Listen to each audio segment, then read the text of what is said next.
Now give me the time and I'll be blowing your mind. Guess I'm another lyricist. I was a cynical child. The innocence of Evan and the rich. You never really noticed that my flow was fucking ridiculous. Picking the pitiful, never subliminal, seminal sentence. But I say, I'm a goddamn monster. Call me necrophiliac. I feel I'm on a level that most of these other niggas never really gone close to. I hope you notice me. I spit it focusly. This is my passion, devoted. I can't quit. I came in and conquered by constantly practicing, passing these peons and pleading for peace. I'm a Hello.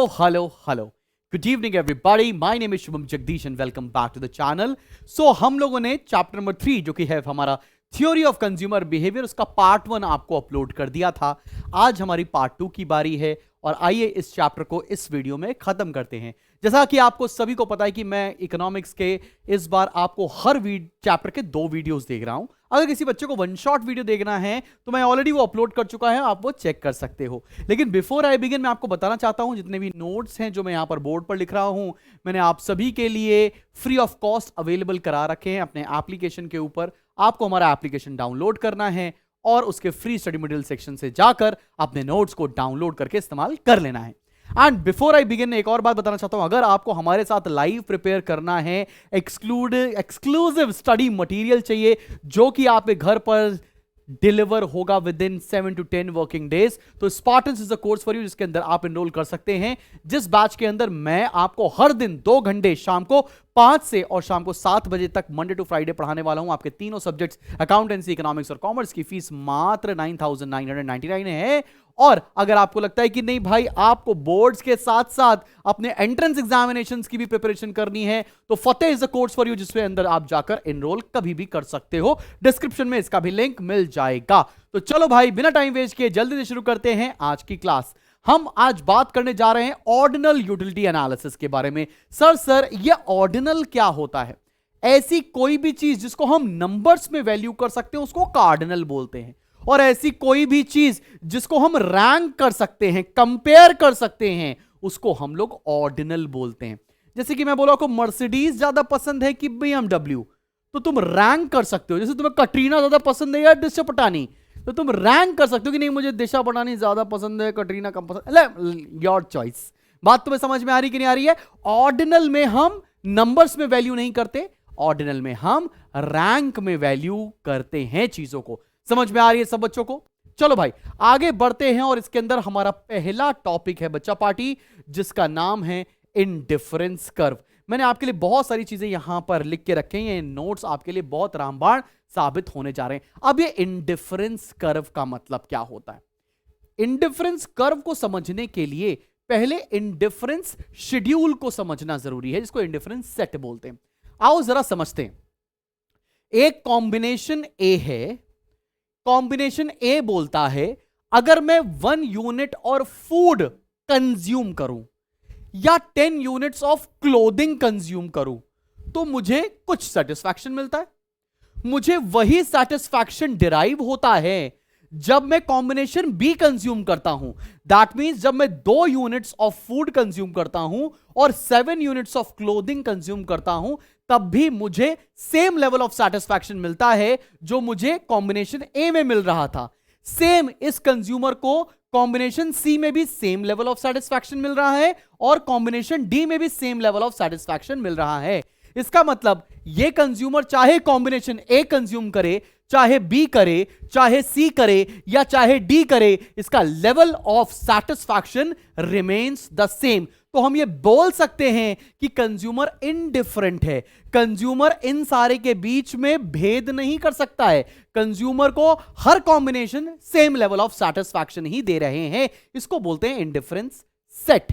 और अगर इसी indifference set को एक graph के ऊपर बनाकर दिखा दिया जाए, जैसे हम मान लो यहां पर एक ग्राफ बनाते हैं, अगर हम मान लो यहां पर एक ग्राफ बनाते हैं जहां पर हम यहां पर फूड ले रहे हैं और यहां ले रहे हैं क्लोथिंग, और हम इसके ऊपर जो डायग्राम बनाएंगे इस इंडिफरेंस सेट को, जो शेड्यूल लिखा है, इसको ग्राफ पर प्लॉट करेंगे, जो कर्व निकल कर आता है इसको आईसी या इंडिफरेंस कर्व कहा जाता है। इंडिफरेंस कर्व का मतलब क्या है? An indifference curve shows various combination of 2 goods which gives equal amount of satisfaction to the consumer. Various combination of 2 goods हैं जो हर कंज्यूमर को सेम या इक्वल लेवल ऑफ सेटिस्फैक्शन देते हैं। अब इसी के साथ एक कंसेप्ट इसी पर जुड़ा हुआ है। जिसको बोलते हैं मार्जिनल रेट ऑफ सब्स्टिट्यूशन, जो कि अभी आगे आएगा, लेकिन मैं यहीं पर बता देता हूं मार्जिनल रेट ऑफ सब्स्टिट्यूशन का मतलब क्या होता है। मार्जिनल रेट ऑफ सब्स्टिट्यूशन का बड़ा आसान सा मतलब है, ये वो रेट होता है जिसपे एक गुड दूसरे गुड को सब्स्टिट्यूट कर रहा है। कहने का मतलब क्या है, एक गुड का कंजम्पशन कम हो रहा है और दूसरे गुड का कंजम्पशन बढ़ रहा है, ये जिस रेट से हो रहा है इसको मार्जिनल रेट ऑफ सब्स्टिट्यूशन कहा जाएगा। इसका फॉर्मूला सिंपल सा होता है, लॉस अपॉन गेन। निकालेंगे कैसे, पहले यूनिट पर तो हम लोग लॉस और गेन नहीं निकाल सकते एक कॉम्बिनेशन में, हमको कंपेयर ही करना पड़ेगा, ए को बी से, बी को सी से, सी को डी से। कैसे करेंगे, देखो लॉस कितना हो रहा है, 10 से 7 3 का लॉस हो रहा है, गेन कितना हो रहा है 1 से 2 1 का गेन हो रहा है, तो ये 3:1 जो आया ये रेट ऑफ सब्स्टिट्यूशन है। सिमिलरली यहां देखो 7 से 5 कितना लॉस 2 और 2 से 3 कितना गेन 1, तो रेट कितना हो गया 2:1। सिमिलरली यहां पर लॉस कितना हो रहा है 5 और 4 1 और गेन कितना हो रहा है 1, तो 1:1 यहां का रेट हो गया।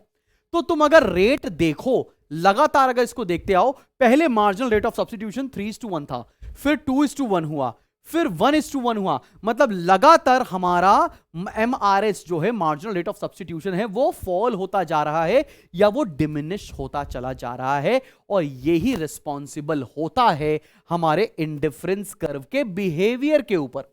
अब तुम्हारे दिमाग में ख्याल आना चाहिए कि सर इंडिफरेंस कर्व ऐसा क्यों नहीं होता है, या इंडिफरेंस कर्व एक स्ट्रेट लाइन क्यों नहीं होता है, इंडिफरेंस कर्व हमेशा ऐसा ही क्यों होता है। तो इसके पीछे रीजन क्या है, इसके पीछे रीजन है डिमिनिशिंग एमआरएस, जिसको डीएमआरएस बोलते हैं, जिसको हम लोग डीएमआरएस कहते हैं बेटा, जिसको मैं अभी आगे भी आपको सिखाने वाला हूं। इसकी प्रॉपर्टी के ऊपर मैं दिखा देता हूं, मैं अभी इनकी जब प्रॉपर्टी सिखाऊंगा तो वहां पे एक पॉइंट है, IC is convex to the origin, इसका रीजन बता रहा हूं मैं आपको, ठीक है ना, समझना भाई। जैसे मैं बोल रहा हूं बेटा कि इंडिफरेंस कर्व इस तरह से क्यों होता है, कॉन्वेक्स क्यों होता है, कॉन्वेक्स का रीजन होता है क्योंकि मेरा marginal rate of substitution fall कर रहा है।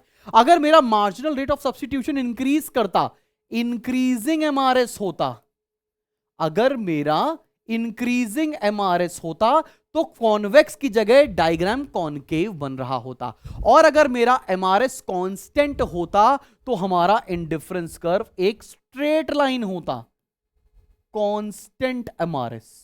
क्या बात समझ में आ रही है बच्चा पार्टी? सब बच्चों को इंडिफरेंस कर्व का बिहेवियर किस वजह से है यह क्लियर हो रहा है कि नहीं हो रहा है? चले आगे बढ़ जाएं। चलो भैया अगले टॉपिक पर बढ़ते हैं, जो मैंने इंडिफरेंस कर्व का डायग्राम बनाकर आपको यहां पर दिखाया है। आओ जरा देखो, इंडिफरेंस कर्व मैंने अभी बनाया। अब इंडिफरेंस कर्व में जो कॉम्बिनेशन ए है, इंडिफरेंस कर्व में एक कॉम्बिनेशन ए है, बी है, सी है और डी है। ये कौन से कॉम्बिनेशन है? ये वही कॉम्बिनेशन है जो मैंने अभी आपको शेड्यूल में लेकर बताया है। तो ये डायग्राम क्या बोलता है, चाहे कंज्यूमर ए कॉम्बिनेशन कंज्यूम करे, चाहे बी करे, चाहे सी करे या चाहे डी करे, कंज्यूमर को सैटिस्फैक्शन जो मिलेगा वो इक्वल मिलेगा हर कॉम्बिनेशन में। साथ साथ मैंने एमआरएस के लिए आपको डेफिनेशन भी लिख दिया जो मैंने आपको समझा दिया था। नोट्स बड़े हेल्पफुल होते हैं ना, इसीलिए बोल रहा हूं डाउनलोड कर लेना। लिखा it is the rate at which consumer is willing to substitute one good for another without changing the level of satisfaction. एक गुड को सब्स्टिट्यूट कर रहे, एक गुड को कंज्यूम करने के लिए, लेकिन level of satisfaction should remains constant. क्या सब बच्चों को एमआरएस क्या है, डायग्राम क्या है, ये समझ में आया? अब जरा आते हैं एक कंसेप्ट के ऊपर जिसका नाम है इंडिफरेंस मैप। अब इंडिफरेंस मैप होता क्या है? अगर हम एक ग्राफ के ऊपर मल्टीपल इंडिफरेंस कर्व बना देंगे उसको बोलेंगे indifference map. Group of indifference curve is known as indifference map. यहां पे लिखा भी है, group of indifference curve represents a given level of satisfaction. कहने का मतलब क्या है, ये जो IC1 है ये अलग लेवल ऑफ सैटिस्फैक्शन बताता है, जो इंडिफरेंस कर्व 2 है ये अलग लेवल ऑफ सैटिस्फैक्शन बताता है, और ये जो इंडिफरेंस कर्व 3 है ये अलग लेवल ऑफ सैटिस्फैक्शन बताएगा। बात समझ में आ रही है? ग्रुप ऑफ इंडिफरेंस कर्व जो एक गिवन लेवल ऑफ सैटिस्फैक्शन बताते हैं, अगर उसको हम एक ग्राफ के ऊपर प्लॉट कर देंगे तो उसको इंडिफरेंस मैप कहा जाएगा। क्लियर है? सब बच्चों को एकदम आंखों के रास्ते दिल में उतर रहा है बात? अब देखो, मार्जिनल रेट ऑफ सब्स्टिट्यूशन हमने ऑलरेडी कर लिया है तो उसको मैंने यहां डन लिखकर छोड़ दिया। अब आते हैं अगले टॉपिक पर, assumption of indifference curve analysis हमारे 2026 के बोर्ड इम्तिहान में नहीं आने वाला है, तो आप इसको स्किप कर सकते हो आराम से, ठीक है ना भाई।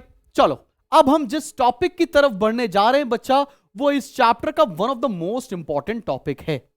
ये चैप्टर थोड़ा ट्रिकी है, तो तुमको प्रैक्टिस करना पड़ेगा, तुमको इस चैप्टर से क्वेश्चंस निकालकर लगाने पड़ेंगे, आंसर राइटिंग प्रैक्टिस करनी पड़ेगी, ठीक है ना। वही हम लोग कराते हैं स्पार्टन्स के बैच में। क्यों इनरोल करना है स्पार्टन्स में तुम्हें समझ में आ रहा होगा, ठीक है ना। बाकी चॉइस तुम्हारी है, तुमको लगता है तुमको करना है तुम कर सकते हो, लगता है नहीं करना है नहीं करो, तुम्हारा चॉइस है, ठीक है ना। लेकिन पढ़ते चलो, every day you need to study a lot. आओ इंडिफरेंस कर्व की पहली प्रॉपर्टी पर आ रहे हैं बेटा। पहली प्रॉपर्टी है an indifference curve slopes downward from left to right. अब देखो अगर इंडिफरेंस कर्व मेरा यहां से यहां की तरफ मूव कर रहा है, लेफ्ट से राइट की तरफ मूव कर रहा है, तो इसका रीजन क्या है? इसका रीजन बड़ा सिंपल सा है, क्योंकि यहां पर क्लोथिंग का कंजम्पशन कम होता जा रहा है और फूड का कंजम्पशन बढ़ता जा रहा है। एक गुड का सैक्रिफाइस हो रहा है और दूसरे गुड का गेन हो रहा है, यह रीजन होता है। इसी वजह से हमारा इंडिफरेंस कर्व ऊपर से नीचे मूव करता है from left to right. Reason मैंने यहां पर लिख भी दिया है, बिकॉज ये रीजन तुम लिखोगे तभी ना तुम्हारी मैम खुश होंगी, और मैम को खुश करना हमारा सबका कर्तव्य है। आओ जरा देखते हैं।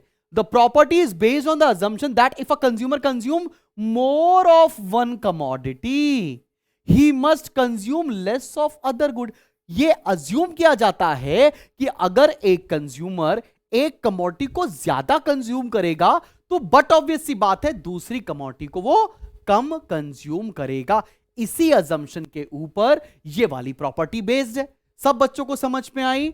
अगली प्रॉपर्टी पर आ जाऊं। अगली प्रॉपर्टी क्या कह रही है, आओ जरा देखो।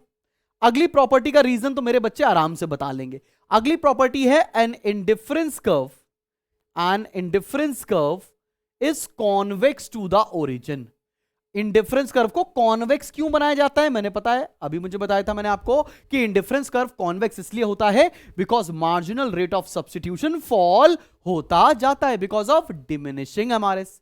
क्या सब बच्चों को बात समझ में आई? अगर मैं तुमसे पूछूं कि इंडिफरेंस कर्व कॉन्केव किस कंडीशन में हो जाएगा, कमेंट सेक्शन में लिखकर बताओ। और इंडिफरेंस कर्व क्या स्ट्रेट लाइन होगा? अगर स्ट्रेट लाइन बनाते हैं तो उसका रीजन क्या होगा, कमेंट सेक्शन में लिख के बताओ। मैंने आपको थोड़ी देर पहले ही वो बात बताई है, ठीक है ना बच्चे पहाड़ी। चले बड़े आगे, अगली प्रॉपर्टी पर आ जाना मेरी जान।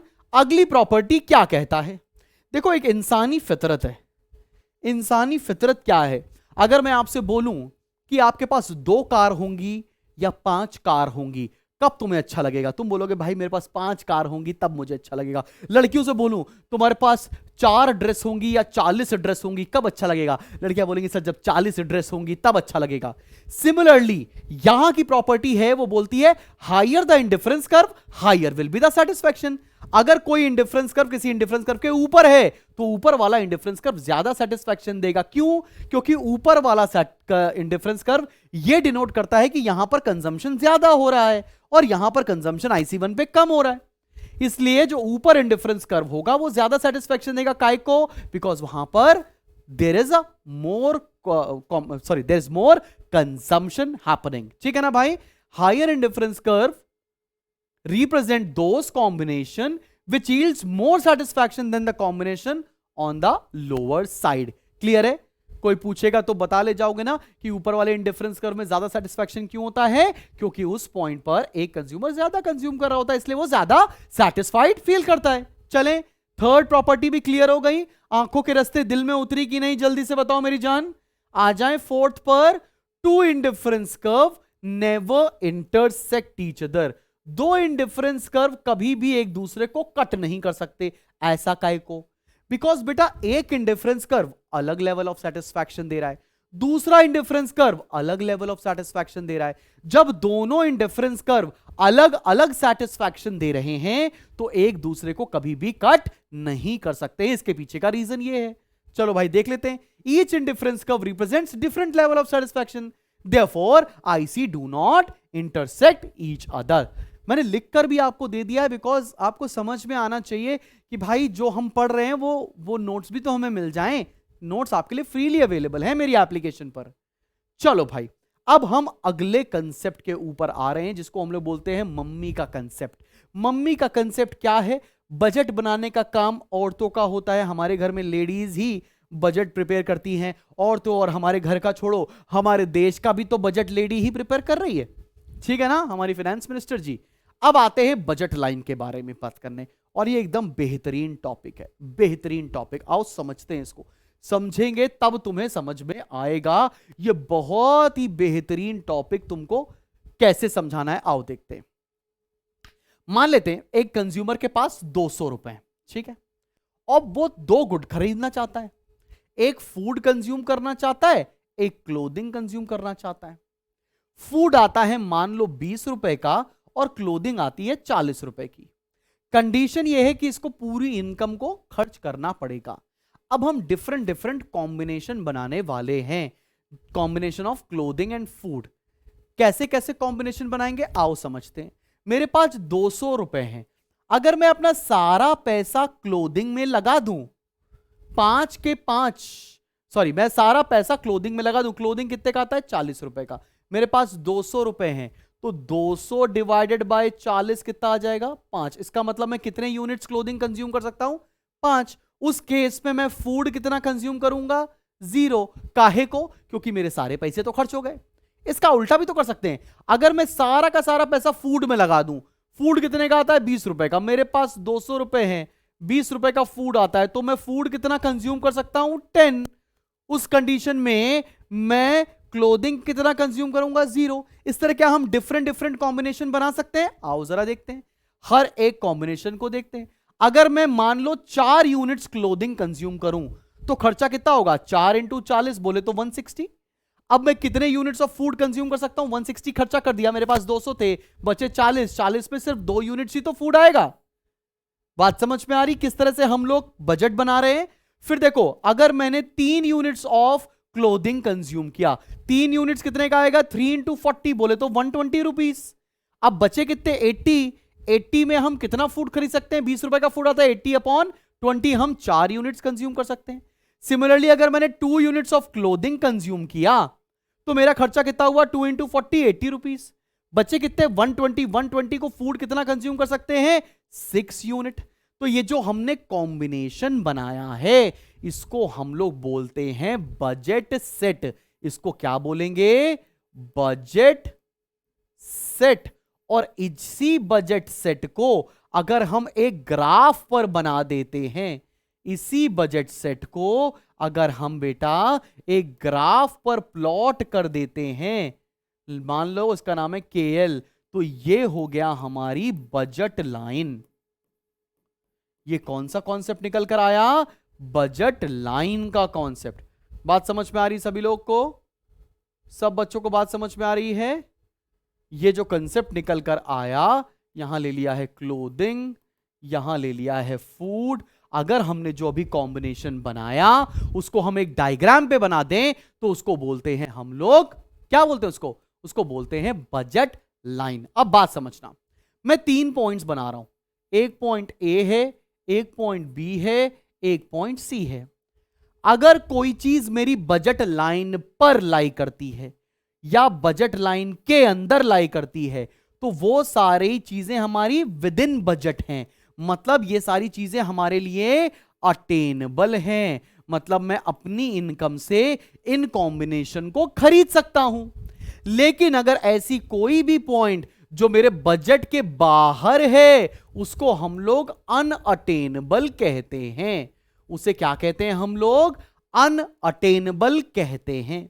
तो जो भी चीज बजट लाइन या बजट के अंदर एग्जिस्ट करेगी उसको बोलेंगे अटेनेबल कॉम्बिनेशंस, और जो भी पॉइंट हमारे बजट के बाहर लाई करेगा उसको बोलेंगे अनअटेनेबल कॉम्बिनेशन। मान लो मेरी इनकम बढ़ जाए तो ये बजट लाइन किधर शिफ्ट हो जाएगी? राइट साइड पर। और अगर मेरी इनकम कम हो जाए तो ये बजट लाइन कहां शिफ्ट हो जाएगी? लेफ्ट साइड पर। बजट लाइन कब राइट वर्ड शिफ्ट होती है? जब किसी भी कंज्यूमर की इनकम इंक्रीज करेगी। और बजट लाइन कब लेफ्ट वर्ड शिफ्ट होती है? जब किसी भी कंज्यूमर की इनकम कम हो जाएगी।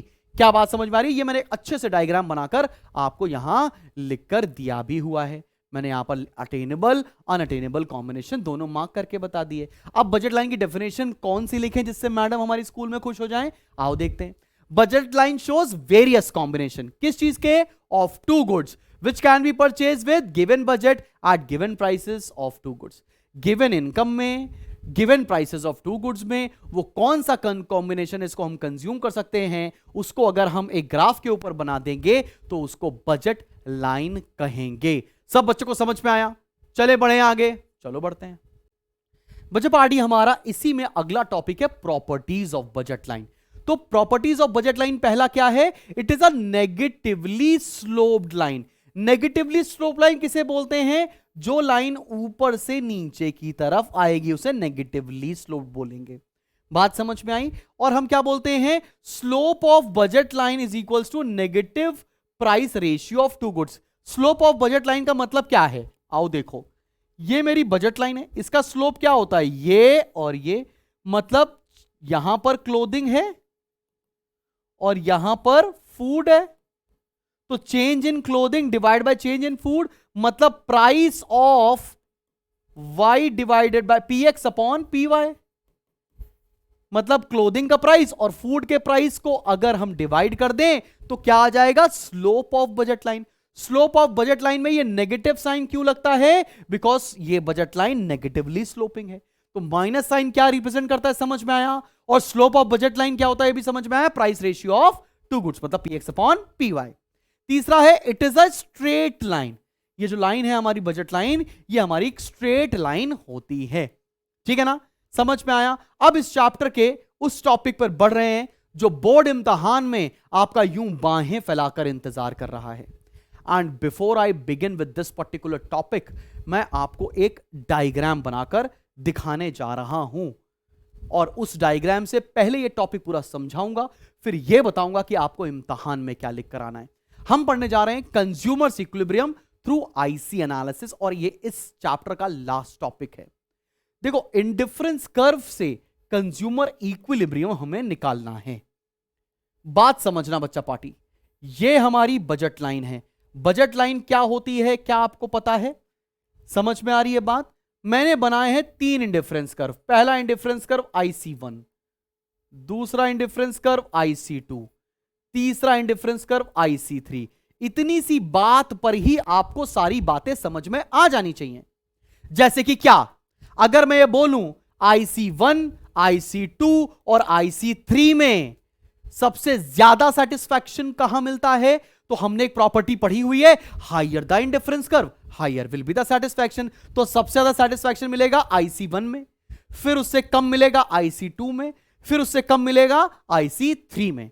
अब अगली बात सुनना, कौन सा इंडिफरेंस कर्व हमारे बजट में लाई करता है? भाई IC1 तो मेरी बजट लाइन के बाहर है, तो यहां पर तो कुछ भी नहीं हो सकता, उसको कंज्यूम ही नहीं कर सकते हम। लेकिन IC2 और IC3 हमारे बजट पे लाई कर रहा है, हमारे बजट में है। IC2 भी हमारे बजट में है, IC3 भी हमारे बजट में है। तो कंज्यूमर इक्विलिब्रियम कहां होगा? कंज्यूमर इक्विलिब्रियम होगा IC2 पर। काय को? बिकॉज IC2 हमें ज्यादा सेटिस्फैक्शन देता है एज कंपेयर टू IC3, और हमारे बजट में भी है, इसलिए कंज्यूमर इक्विलिब्रियम IC2 पर होगा। लेकिन एग्जाम में आपके लिए 2 कंडीशन होती हैं जो प्रूफ करनी होती हैं। वो कंडीशन क्या है, आओ जरा समझते हैं। सबसे पहले देखते हैं कि कंडीशन नंबर 1 क्या है। कंडीशन नंबर 1 होती है MRS XY is equals to PX upon PY। अगर ध्यान से देखो, ये MRS XY क्या है? MRS XY होता है slope of indifference curve. PX upon PY क्या होता है? Slope of budget line.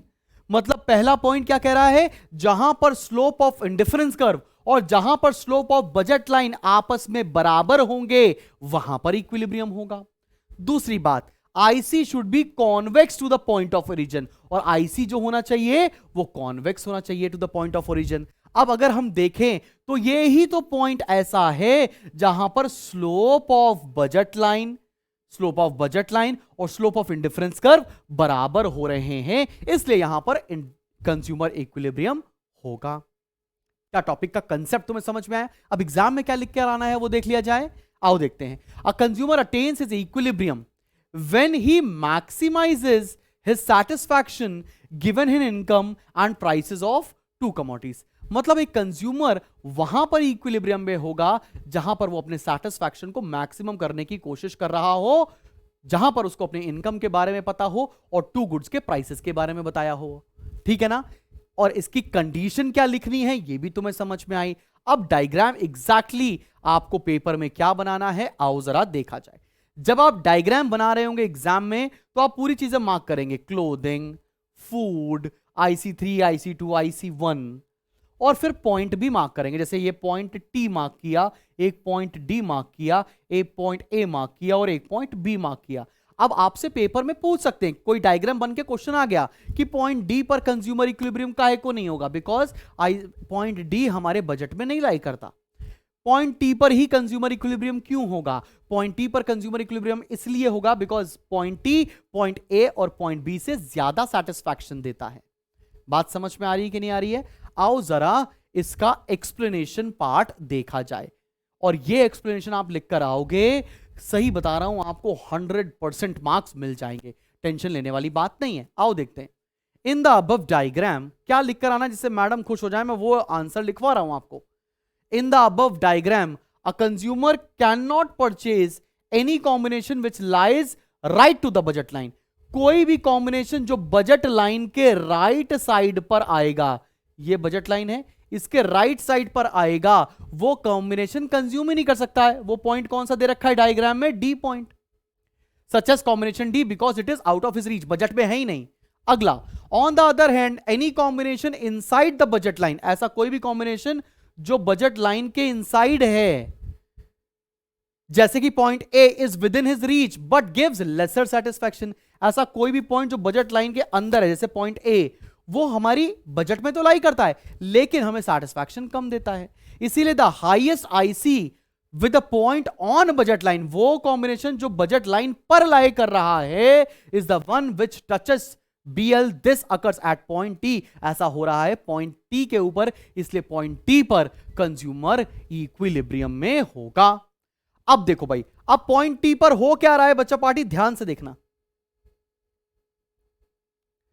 Point T पर हो क्या रहा है, देखो, OM combination of clothing, diagram देखो, OM combination of clothing and ON combination of food. आपको लिखकर दिखाना पड़ेगा, OM combination of clothing and ON combination of food that the consumer purchases at the point of equilibrium। आपने बताया कि point of equilibrium में कितना clothing और कितना food consume कर रहा है। अगला देखो, point A is not the best as it lies inside budget line। जो point A है वो budget line के inside lie करता है, इसलिए वो best point नहीं है। Point B is not best as it lies lower IC which is offers less satisfaction, lesser satisfaction। कहने का मतलब क्या है, पॉइंट बी पर इसलिए नहीं होगा कंज्यूमर इक्विलिब्रियम क्योंकि पॉइंट बी पॉइंट टी से कम सेटिस्फैक्शन देता है बिकॉज वो नीचे वाले आईसी कर्व पर लाई करता है। ठीक है ना भाई?